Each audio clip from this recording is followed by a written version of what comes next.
سلام. از شما چه بنهون؟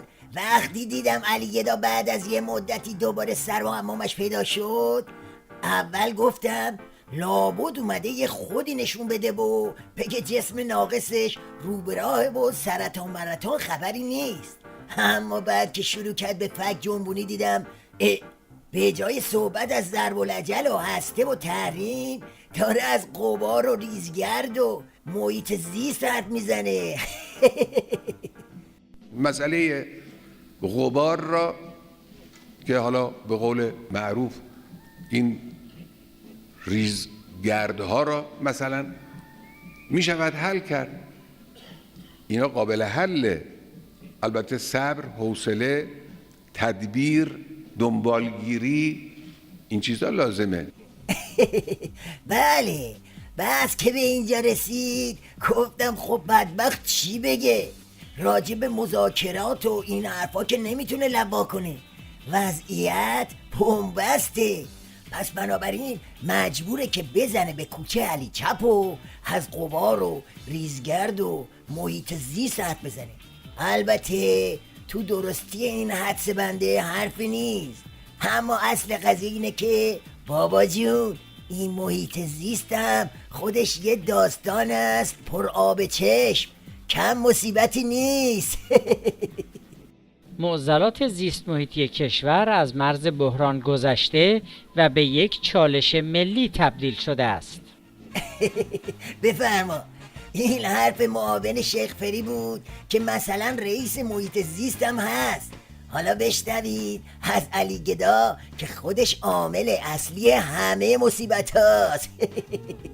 متاسفانه در بخش‌های مختلف کشور این جنگل‌های متراکم و انبوه شمال کشور مورد چپاول و غارت بعضاً و مورد بی‌توجهی و بی‌اهتمامی بعضاً آخر قرار می‌گیره. دیدید دوباره پیچید تو فرعی اپوزیسیون نمایی و شروع کرد به روزه کی بود من نبودم.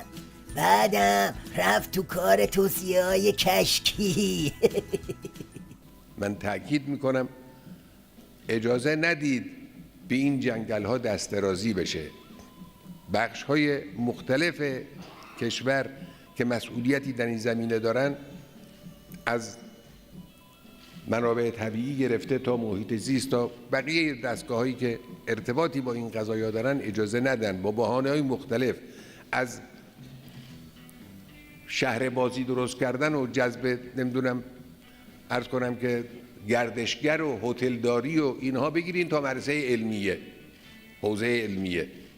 میبینی یه جوری حرف میزنه هنگار مرجع تقلید شیعیان کره مریخه. ببینم اینایی که شهر بازی و هتل و حوزه درست میکنن از عمه جانشون اجازه میگیرن یا دومشون به سپاه و بیت ولایت وصله؟ خب بقیهش دیگه با صحنه عجیبی چیزی مواجه نشدی؟ حالا که بحث زمین خاری یواش یواش شده کوه خاری. بنده گاهی که میرم ارتفاعات شمال تهران نگاه میکنم انسان واقعا خیلی متاسف میشه.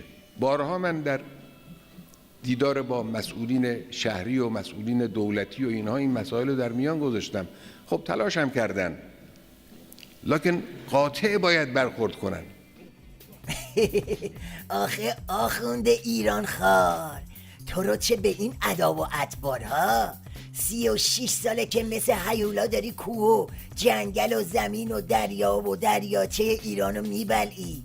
بعد حالا که هوا پسه و وضعیت درامه میگی از کوهخواری متاسفم. حقا که مدرک دجالیت رو از امامت گرفتی، اما خودمونی. این علی گدا لالوی حرفاش به طلسم شکستگیشم اشاره کرد. میگه بارها میگم اما نمیشه. میدونی چرا نمیشه؟ چون همه با هم نشستن سر سفره و مشغول بخورن، دست همشون بنده. بفرمایید اینم سندش. در این میان رد پای برخی صاحبان زر و زور و یقه سفیدهای سیاسی و اقتصادی و پیوندهای غیرقانونی زمینخواران با عوامل قدرت در دستگاه‌های مختلف ضرورت مبارزه با این بخش از مفاسد اقتصادی را مضاعف کرده است. شواهد موجود حاکی از نفوذ گسترده زمینخواران در سازمانها و نهادهای دولتی مثل شهرداریها، ادارات کل منابع طبیعی، سازمانهای ثبت اسناد و غیره است. شیخ بریم که دنبال پشه میگرده تا تو هوا نعلش کنه، به محض تموم شدن روزه علیگدا خودش انداخت توی همایش دیگه و شروع کرد به محمل بافی. یه مقدار ما در زندگی سیاسی و افکار سیاسی باید جدا کنیم. اون چیزایی که مال ملت، مال کشور، هم که رهبری دیروز فرمودن راجع به محیط زیست. محیط زیست معروف، یکی از معروف‌های که میگیم امر به معروف، یکی از معروف‌های بزرگ ما همین محیط زیسته. اگر ماشین دود میکنه و آلودگی ایجاد میکنه، ماشین شخصی خودم، بدونم این دود منکره، ببرم تعمیرگاه و اگر بردم این اصلاح کردم این معروفه. بله جان کلام این که آقا تو این وضعیت خرطوخر نظام ولایت این داستان محیط زیستم قوز بالا قوز شده. علیگدا هم میخواد خودشو در ببره، هم حالا که کفگیر به ته دیگ خورده میخواد به کوهخارا و زمینخوارا سیگنال بده که آقا دست بکنید تو جیب و بریزید وسط که وضع اقتصاد خراب است.